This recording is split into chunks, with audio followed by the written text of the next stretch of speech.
welcome to Bryan Living and Learning. I'm Sandy Ferris with Bryan ISD. This week we'll bring you inside the classrooms with a variety of stories from Bryan ISD, and we'll also bring you news from the city of Bryan. But first, last week we told you about the International Baccalaureate program at Bryan High School. We heard a great overview of that program. This week we want to tell you more, and we'll hear from some students and teachers about the IB program.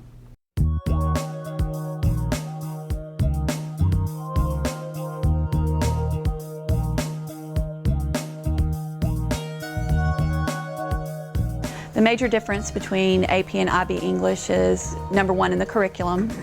AP curriculum is standardized through College Board, while IB curriculum is through the International Baccalaureate program. So they are a little bit more stringent in the expectations of the students and what they're allowed to read. I like the way that IB classes are small and you get a lot of one-on-one time with the teacher. And the curriculum covers more of like a global scale, so you cover different things than you would in regular classes, and it requires a lot more critical thinking and not just like answering the question, knowing the facts in your head. You actually have to think about it, and that's like a different kind of challenge, and it's really interesting, and I really enjoy that. First, let me address the concept that Bryan High School has a vast amount of opportunities that exist. Students are given an opportunity. They can take an AP class, an IB course, and while both are good classes, there's some great advantages to the IB course. The first thing I'll tell you about the IB history course, the curriculum is much more open. It gives students and the teacher an opportunity to address topics that are much more relative to the student, much more modern, have a much greater effect on things such as elections coming up and global conflicts or global problems that may arise. That being said, the topic is much more current to us, whereas AP course, you're stuck to a topic that's much more rigid, and while it is important, it may not be as relative to what the student needs to know in the upcoming years. IB giving that flexibility, it does help the student out greatly, especially in college when they're discussing contemporary issues.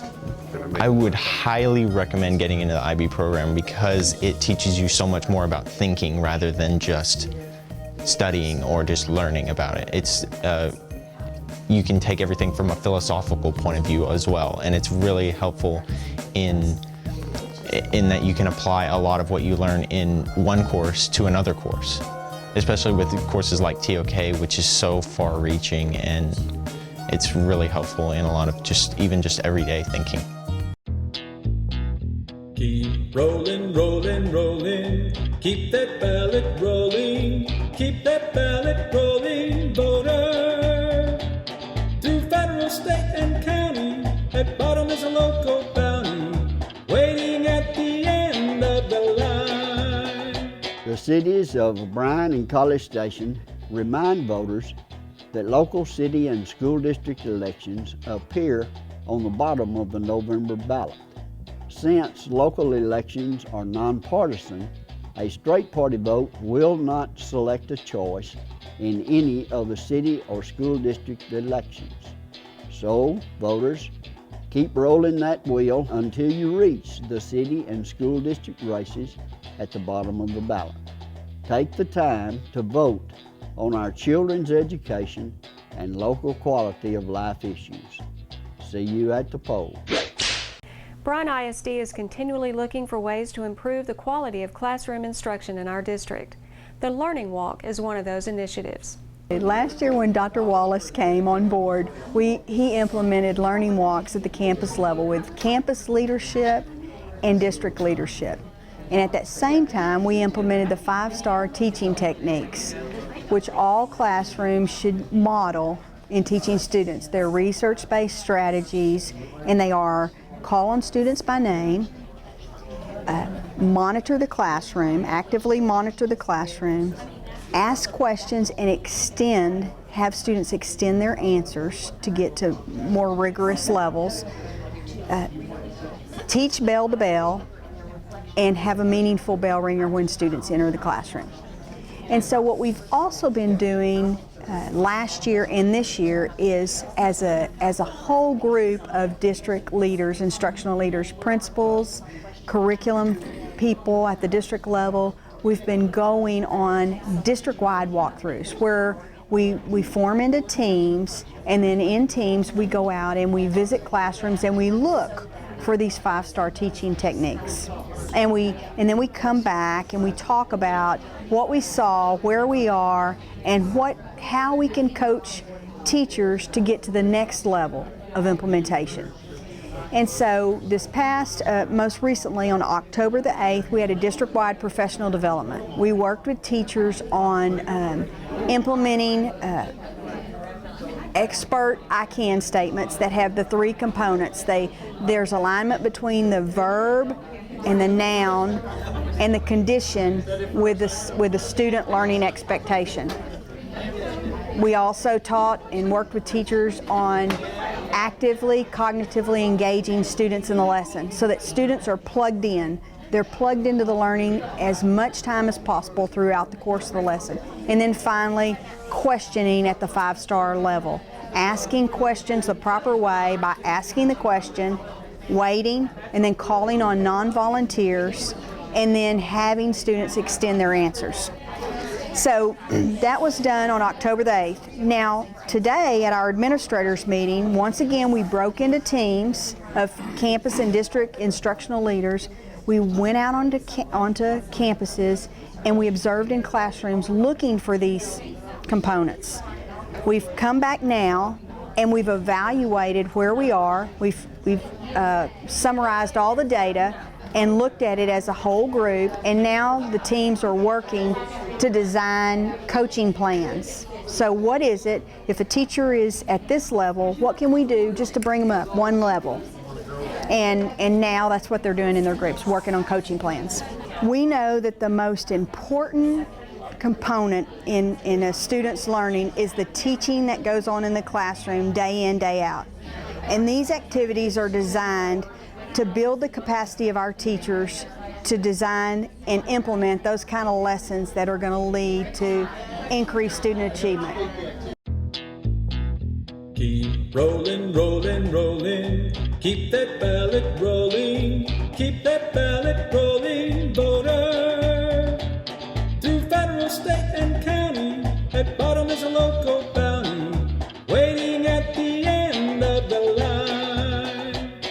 Las ciudades de Bryan y College Station le recuerdan a los votantes que elecciones locales de la ciudad y del distrito escolar se encuentran al final de la balota de noviembre.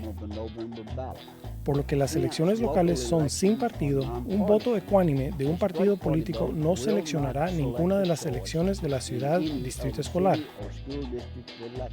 Así que, votantes, dele vuelta a la rueda de la máquina electoral hasta que llegue a las carreras de la ciudad y del distrito escolar al final de la balota. Tome el tiempo de votar sobre la educación de nuestros niños y los asuntos de calidad de vida local. Nos vemos en los puestos electorales. Bryan ISD schools have a number of great community partners. Many of them have forged relationships with schools over a long period of time, while others adopt a different school each year. The district is fortunate to have businesses support our schools in a variety of ways. Some, such as Commerce National Bank, provide the funds to purchase T-shirts for the entire student body. Others, such as Walmart, provide classroom support through gift cards to teachers. Citibank has committed support in a number of ways, including support of the district's Teacher of the Month, recognized at each monthly Board of Trustees meeting. If your business is interested in adopting a Bryan ISD school, please contact us at info@bryanisd.org or call 979-209-1000. A tax increment reinvestment zone is a vehicle cities often use to spur development. The Park Hudson is one such development, and the ending of that TERS is bringing good news for the city. You know, I guess the idea of Park Hudson came about as this is East Bryan's always been the dominant growth area for the city. This became very obvious that it would be the next growth area as the Bryan continued to grow. We had to jump out here. There was floodplain between the bypass and this far out. So at the time it may have looked to be far out to a lot of folks, but in essence it was right in the path of growth, and it became very obvious that this is where the next growth would come.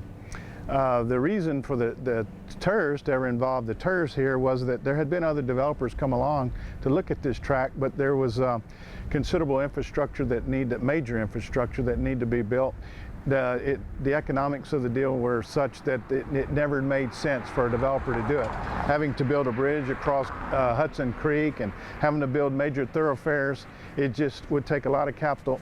So we had discussions with the city, and the city was very interested in participating. Research was done, and at the time Mayor Stabler and our current city manager Mike Conduff proposed that we proceed with the TERS development, and that's pretty much how we got started. To talk about the success of this TIF, this particular TERS was at its inception was for 20 years. After 10 years, it became, or we reached the point that all the bonds could be fully amortized, and there would still be lots of funds available. So we've not only, after 10 years, were we able to amortize all the bonds, but we've built a park, $1.6 million park out of cash, and have now built a dog park that's going to be a real asset, and adjoining that for about, I think, approximately $300,000, and that was out of cash. And on top of that, there was $1 million still sitting in the accounts that the TERS has been able to send back to the participating taxing entities of the county, the school district, and the city. So we've distributed $1 million back to them. As we're talking about success of the project, makes me think back to the inception. Again, I talked about discipline, but another thing that made this TIF maybe different than what's been done and very successful is that we had a lot of skin in the game. The city, we had to, or were asked to donate 10 acres to the project up here that's on the highway. At the time it was Decision 1. It's now Pencrow. We donated 10 acres to that project, of which the RVP owned that project. They have now sold it, and the RVP made over $1 million out of it. We had to, or were asked again, to donate 30 acres to the Bryan Independent School District that's up here on 158 and Pendleton. That land was subsequently traded. The school district traded it to the county. The county is now in the process of designing and have plans to move the tax office and possibly the appraisal district out here. So they have no basis basically in that land. So to talk about the successes, there's been a lot of successes for us. There's been a lot of successes for the city and the public-private partnership per se, which included the county, the school district, and the city. Well, the Park Hudson development has been a very, very successful project for the city of Bryan over the last 10 to 15 years. It was in 1999 that the whole development got started. It was 350 acres of vacant land on University Drive, the eastern part of our city. And the tax increment financing, or the TIF district, really was a catalyst to begin putting in infrastructure, extending Copperfield Drive from the school over to University Drive initially, and has been an amazing project as to what it has meant for development in Bryan. It far exceeded all expectations in terms of taxable value and increment back into the TIF district. The hospital, the high-end residential multifamily, the retirement living, the single family, the office space, the banks, and now adjacent to the TIF is a new hotel coming. So you basically spurred on so much development in this area of the city that pretty unusual, but was done in such a way that we could actually dissolve the TIF early and add those revenues back to the taxing entities. Bryan ISD is fortunate to be in such close proximity with Texas A&M and all the resources it offers. Students in Hammond Oliver's Vet Tech program recently benefited from that resource. You don't really check blood pressure on animals. There is a way to do it, but it's real hard. The veterinarian will they'll look inside their nose. The cattle is going to be Bos Taurus. That's Bostarus. Okay, do you guys know what jaundice is? Okay, jaundice is the yellowing of the skin. New Zealanders are white. Californians are the ones that have the black ears and the black tail. You can brush their teeth, you can give them certain foods that'll help that. They breathe through spiracles, which are small tubes along the side of their abdomen. So what you're looking at today is the comparative anatomy. What do you think that means, comparative anatomy? So these are the different stomachs. So here we have a dog with the majority of his digestive system. So we have his liver, his stomach. That's his liver right there. What about this guy right here? The heart. So it must not be there. So we work our way systematically up. We can come up and do an abaxal block. We can come up and do a low 4-point. So here at Hammond Oliver, our freshman students have gone through a week of observations with different careers. On Monday and Tuesday, we had professionals from our health science community come in and speak with our students. We had forensics, emergency medicine, veterinarians all come in and broaden our students' view of what is available to them. Today what's happening is our Vet Tech senior students have gone through a 4-year pathway to get to where they are and enter the Vet Tech program at Hammond Oliver. They have prepared information material for our freshman students to come and observe 10 different animals. Our Vet Tech students are educating our freshman students on exam observations, vital signs, care, basic health information, species classification, so they get experience with animals and what it actually takes. We are privileged enough and have the opportunity for the TAMU Vet School to come in, and they have plasticized specimens for our students to go through another station and view the actual internal structure of animals. So it's been a wonderful week for our students. They're preparing a final research paper on Friday in which they present information on the animals that they have seen. The City of Bryan is issuing an RFP to bring restaurant facilities to the Travis B. Bryan Municipal Golf Course. Well, we're at the Travis B. Bryan Municipal Golf Course, where we are looking for and hoping to get some proposals for a restaurant idea or a grill. We believe that we have an excellent opportunity to partner with someone from the private sector. We've got a wonderful location right behind me here, 15,000 square feet, which isn't the only location. We're trying to encourage folks to look at the golf course property in general, and if they have another idea where they'd like to see a course, we're welcome to that. But most importantly is the location. And when we talk to businesses and restaurants in particular, and they say that they're successful for reasons, those reasons include location, location, location. So let me address each one of those. First of all, the location. And that is the location of this happens to be at Villa Maria and South College, high traffic area. Villa Maria in this area gets about 23,000 cars a day. South College in this area gets about 12,000 cars a day. Next one, location. We have about 30,000 rounds of golf that are played out here a year. So you have a captive audience in the golfers alone. So you have people coming out here every day. They're going to be golfing. They're going to be going by the restaurant. Third reason, location. And that is the number of students alone that we have within close proximity to the golf course. We have over 60,000 students within less than 2 miles of the Bryan Municipal Golf Course. That's A&M students and Blinn students that all can get here within minutes of leaving campus. And so there's 3 reasons right there why location, location, location are so important. What we're putting out on the streets is a request for proposal, and that includes almost anything. It's a blank slate. What we hope to do is have folks that will send in proposals that will range from we can build this restaurant on that site, and this is what we can provide the golf course. It'll be an added amenity. To really what we're looking for, that being the restaurant or the person making the proposal, what they may be looking for is some way to partner with the city so the city actually constructs a building. So we're looking for different suggestions. What we're going to end up doing is picking what we think will be the best for the City of Bryan and for the Bryan Municipal Golf Course, but we're looking for anything that somebody wants to suggest. For more information, if you want to review the request for proposal and see what we have to offer, you can visit the city's website. That's bryantx.gov. Look for the purchasing. So if you look down through the government side, look for purchasing, and it'll take you right to the purchasing website, and you get more information there. I think a restaurant around this area would be great. Something close by, convenient. We'll go there. Okay. If we had a restaurant, what sort of a menu would you like to see? Maybe just maybe wings, maybe burgers, just kind of I don't know, a miscellaneous menu, more or less, a little bit of everything. Well, I think it's a great idea. We'd all use it, I'm sure. Okay, you're out here quite a bit, are you? Oh yeah, a couple, 3 times a week. Okay, so you probably go in and have lunch every now and then, or I breakfast would. or something? Okay. I would, yeah. What sort of menu would you like to see at a restaurant? In a restaurant here, I would say hamburgers would be tops, and then turkey sandwiches or something like that, Okay. and chips. What do you think I believe it would be.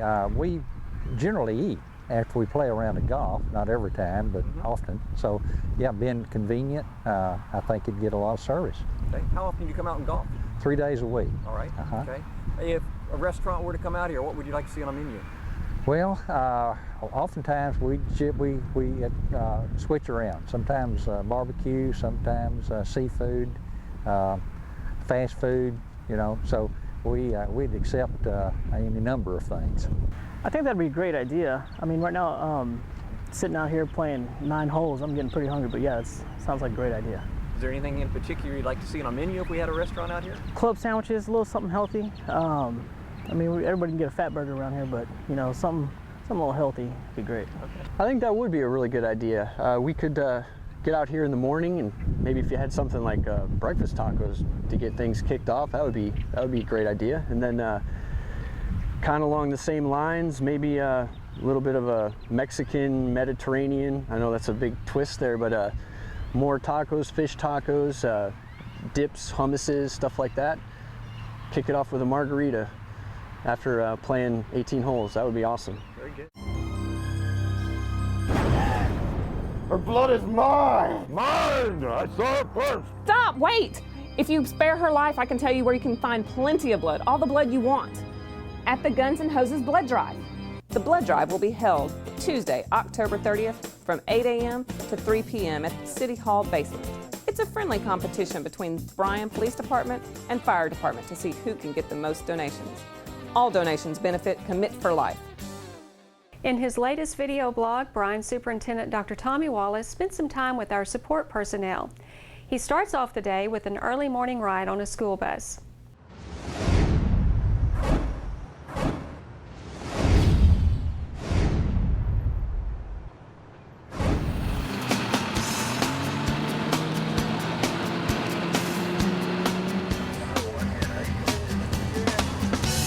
Good morning, Raul. How are you this morning?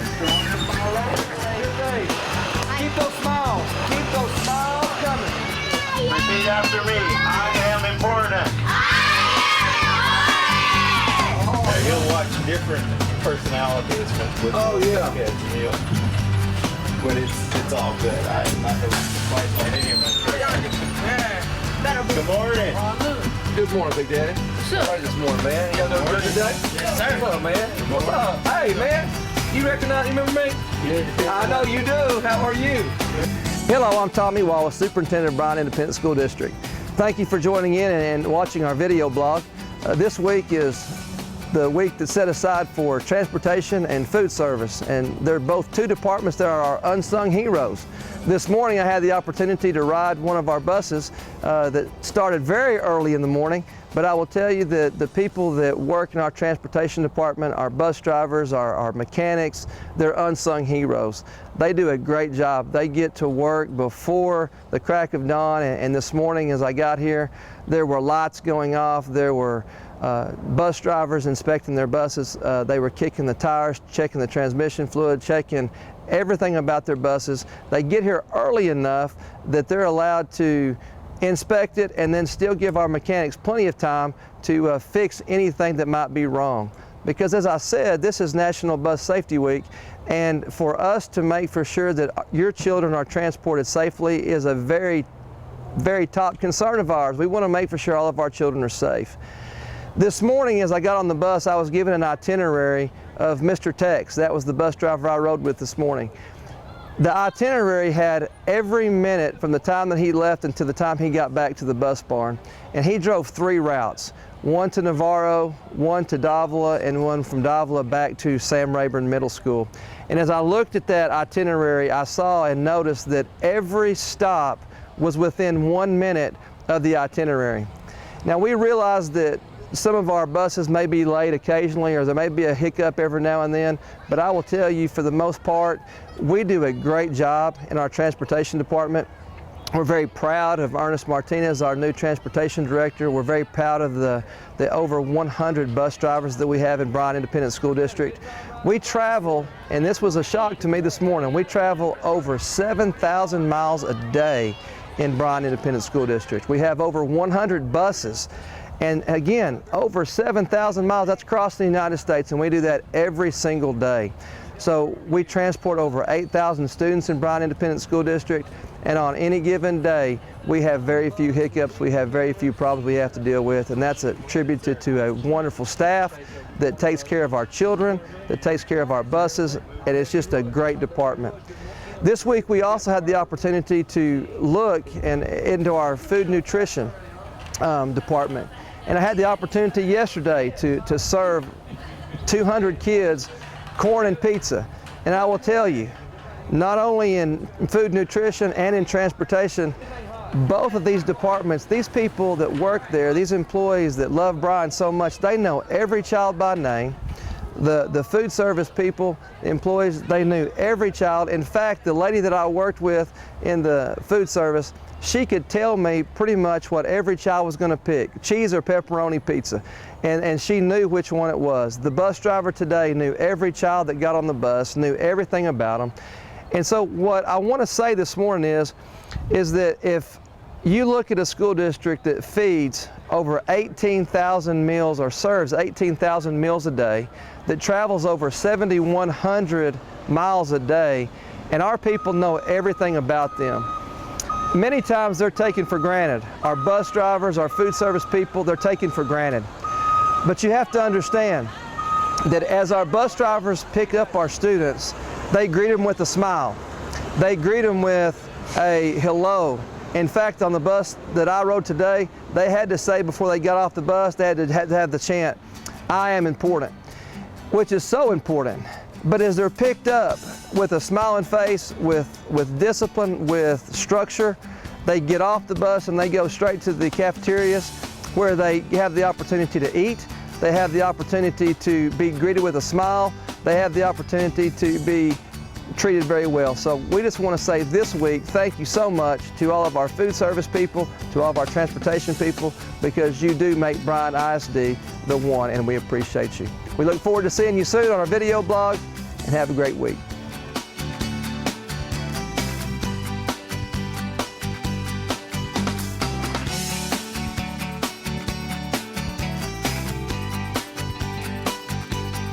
Hey, that was just great stuff. That's all the time we have for you today on Bryan Living and Learning. As always, we'll close the show out with a look at what we hope will become your new best friend. I'm Sandy Ferris. Thanks for watching.